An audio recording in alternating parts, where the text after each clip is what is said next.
Okay, in this video I'm going to explain the task of optimization in economy, the task of optimization in engineering and other fields. Shortly saying, I'm going to talk to you about what derivative is about and what derivative is for. So let's assume I'm talking about some business person who has business that is expressed via the function or graph like this, okay? Where y-axis represent financial profit, and x is represented by time. So let's assume the person starting business signed good contract and started making profit, so the business going up. Okay, at the point of A, let's say, we can see that it's moving with, based on angle it's going, we can see that it's moving with positive speed. But somewhere at the point of B, contract is getting stalled, and by some reason something is happening. Let's say there is not much demand anymore and the business is going down, which means profit is going down, right? And he's falling in the business hole where it's slowing down up to the level when he doesn't have any profit here, let's say, right? Coming to the point where it started. Well, so the business person deciding to cut all kinds of expenses and getting some small contracts, and slowly business is moving a little bit higher. Okay, so now let's see on the next graph. I'm going to, let's look at how fast this business was growing and how fast business was falling. It's very important topic. So the rate of change. So at the point of A, it's the high speed, right? So if I move it down, let's say here we have the high speed. Then at the point of B, it's slowing down. Look at that. It's slowing down because angle is less. So it's coming this way. At the point of C, it's completely gets stalled. Yes? And from here, it's going down. From this point, it's going absolutely down. Yes?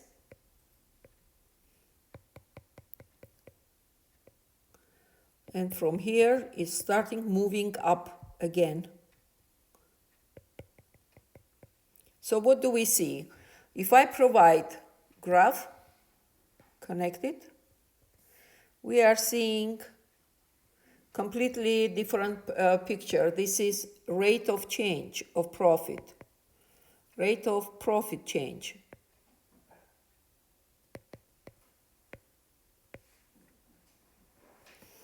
This is X.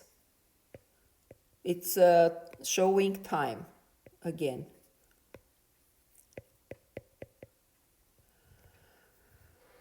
So these two graphs doesn't look similar, but at all. But these two graphs are connected. And the connection between them is the graph below shows the rate of change of the upper graph, right?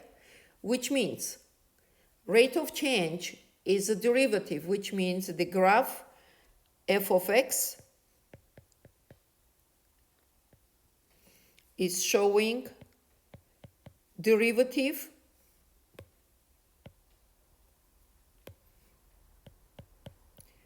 is a derivative of the upper graph y of x.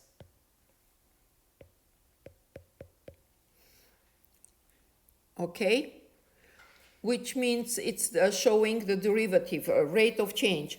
What does that mean? It shows how fast it was dropping down the profit, how fast was changing, and how fast the profit was growing, right?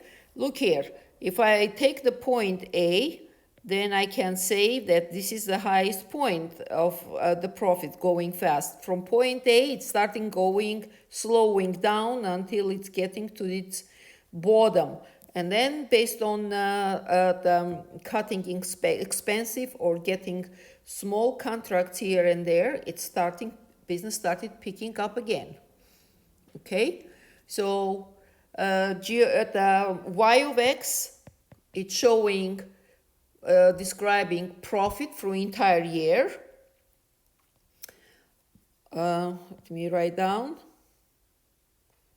profit throughout the year.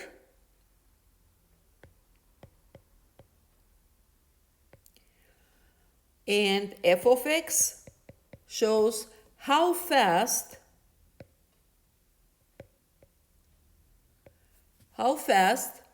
the business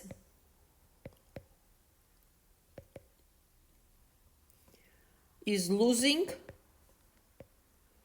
or making money, profit.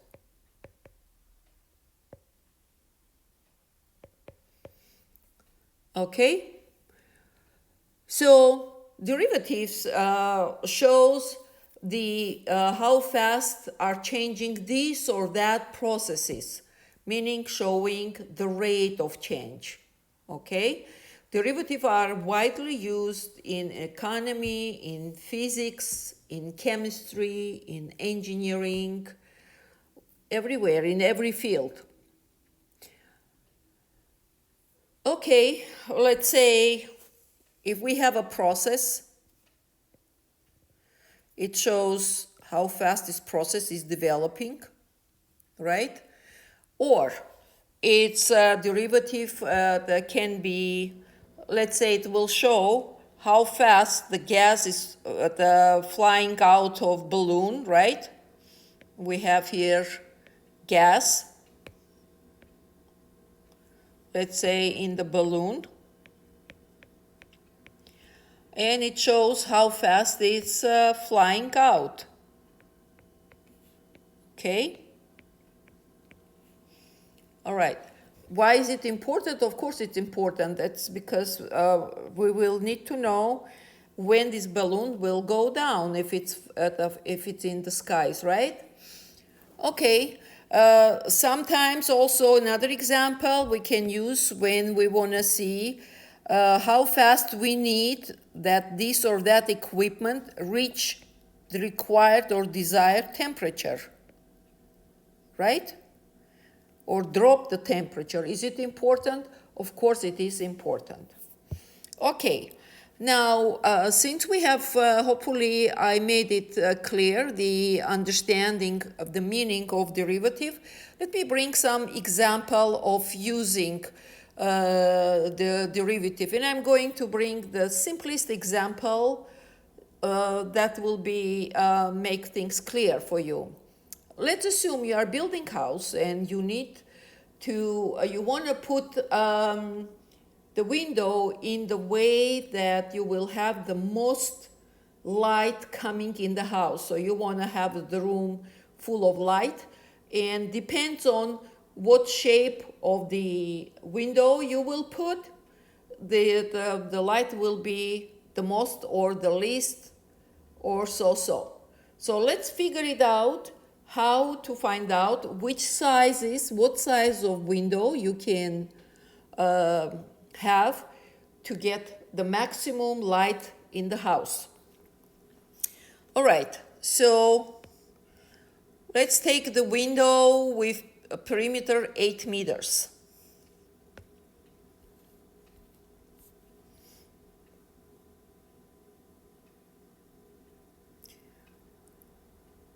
Okay, so let me shade real quick.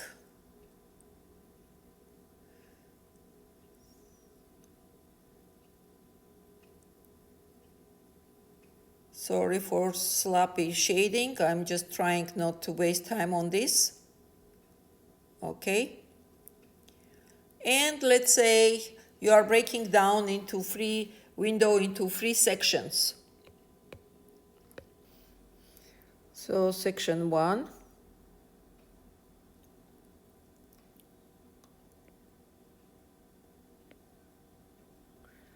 Section 2.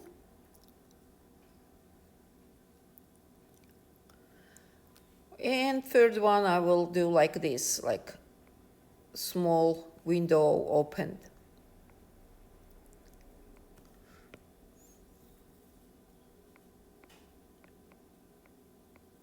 There we go. So the perimeter of this of the window is 8. The perimeter is 8 meters.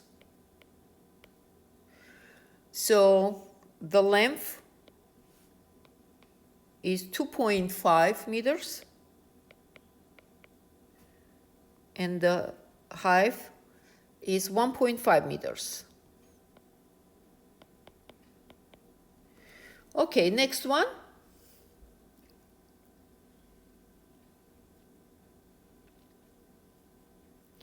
Use your imagination. They have the same perimeter, 8 meters.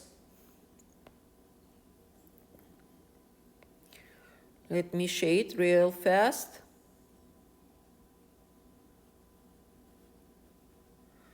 Okay.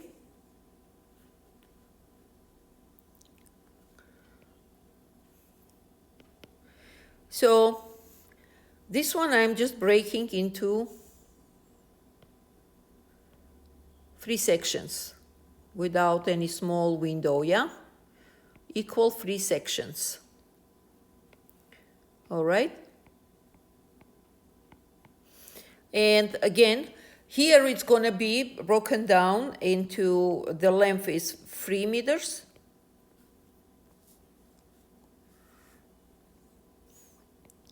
I'm going to take perimeter the same, but the sides are going to be different.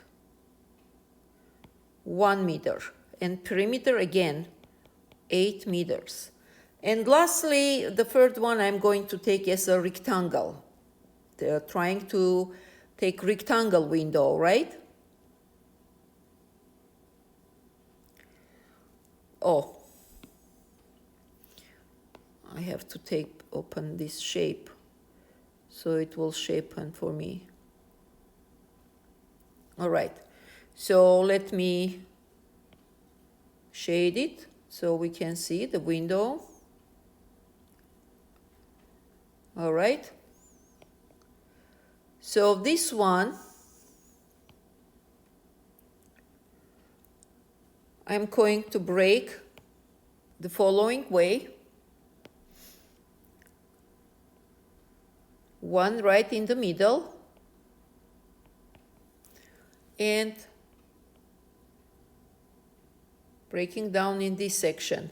So this one will be 2 meters length, 2 meters height. It's a rectangle, right? 2 and 2. And perimeter is going to be again 8 meters. Okay. Now, although perimeter is the same for all 3 windows, sections of windows, the area is going to be different. Why? Because area is equal x times y, right? So area for this one is going to be 2.5 times 1.5. It's going to be 3.75 meters squared.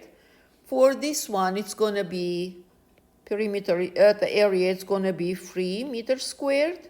And for this one, area is going to be 4 meters squared, 2 times 2. All right, so let's make now system of equations, perimeter and area. So perimeter is 2x plus 2y, and that is equal 8, because everywhere is 8, like, right? 2x plus 2y, that's a formula for perimeter. And the area is equal x times y. So let's solve it. Let's see what we are going to get. Oops, x times y. To solve it, I'm going to the perimeter divide by 2, make it simplify. It's going to be x plus y is equal 4, and y from here it's going to be equal 4 minus x, right? So I'm going to plug this y is equal 4 minus x into this equation. So I'm solving system of equation by substitution, where s is going to be equal, s of x, it's going to be equal x times 4 minus x, right? So from here, s of x is equal 4x minus x squared. All right, from here, if I take the derivative, although I assume you don't know how to take derivative, but that's okay. I'm going to write down how much will be derivative. You will learn in upcoming videos, but right now you have to trust me. It's from 4x, derivative is going to be 4. From negative x squared, it's going to be minus 2x. Okay, now let's solve this equation of derivative. I got 4 minus 2x is equal 0, and negative 2x is equal negative 4, x is equal 2. Okay, let's now analyze what this 2 gives me. Here is my line. This is 0. This is my 2. And if I plug x is equal to, let's say right here, I will get y also equal to, right? Which means another 2, it's going to be here 4, correct? Now I'm going to analyze. This 2, it's going to be some critically important point because it's a solution, right? Now let's see where it's going to be maximum, where it's going to be minimum. So it's either going to be between 0 and 2 or between 2 and 4. Let me take value between 0 and 2. So if I take 1 and plug into this derivative, it's going to be positive, right? It's going to come out result positive. But if you take between 2 and 4, let's say I take 3, it's going to come out negative, which means this the between 0 and 2, it's going to be the more light coming in, and in the point of 2, actually, it's going to be maximum of light coming in through the window. From 2 to 4, if you take size greater than 2, it will go less, it will take less light in the house. What does that mean? So if you take x one side, maximum has to be 2 meters, okay? And that means y also has to be 2 meters. Guess which window, which type of window it's gonna fit the best for maximizing the light coming through the window. It's gonna be the rectangle one with 2 meters length and width. So this is an example of how to use derivative to your the best optimization of the task. Okay. This is all. I hope I caused the interest. You are interested to watch upcoming video and learn about derivative, and it's gonna be fun. So I'm starting new series of derivative, which is calculus. So I'll see you in next video.